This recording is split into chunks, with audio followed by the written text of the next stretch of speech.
One of the best things you can do offensively is have multiple counters out of the same action. So let's take Iverson, where you have a 1-4 set and you have a guard go over the top and underneath.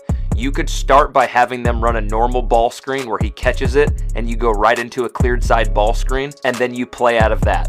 But you could also make it look exactly the same, but instead of this big setting the ball screen, knowing that that defender wants to come up and help, you slip that ball screen, or what I would refer to as a shocker action, and that's a different look.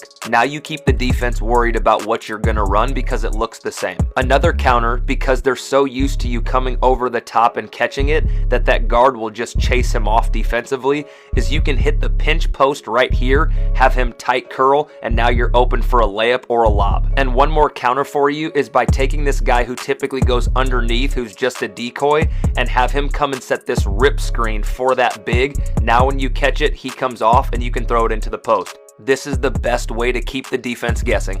An off-ball action that can create a lot of offense for you is what's called a stagger screen, or some people refer to it as a double stagger. So what you're looking to do is have two players go and set a down screen or a pin down for someone who's going to come off and hopefully gain an advantage from those two screens. The reason for the terminology stagger is because the two screeners are going to have distance in between themselves as they're setting these two screens. So the player that's coming off of the staggers wants to read his matchup and make the appropriate read based on what he does. As this player comes off of the stagger, you're going to notice that his defender chases, he gets clipped on the first screen, and now it's hard for him to get back in front, and the guard's able to get downhill for a layup. And the great thing about this concept is that you don't always have to come off both screens. Here, the defender starts to cheat through the first screen, and so the offensive player tight curls it and ends up getting wide open for a layup. So it's important you don't predetermine what you're going to do off of this stagger before the screens come. Read your defender, go full speed, and be ready to score it.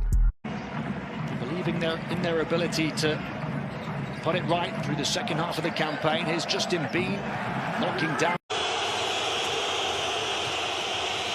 See how they're guarding Bellinelli. When he comes up the down screen, they're closing right out on him.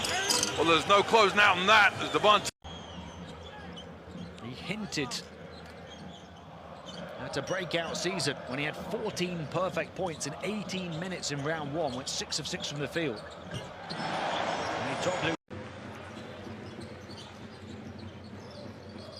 Oh, beautiful pass. What a pass. 7 the margin.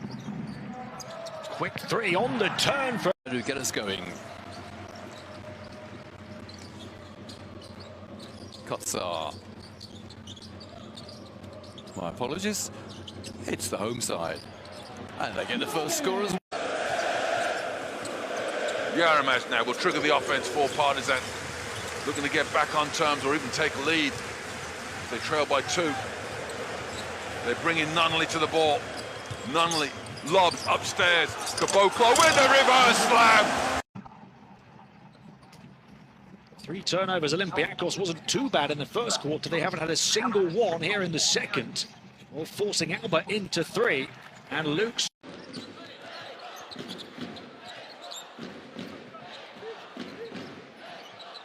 Gonzalez. He doesn't give the return pass. In fact, drives down the middle, strides to the bucket and lays up. Trailing by 9, Mike James handling. Floats to Strazel. Catching as a shooter is Mike James off the back.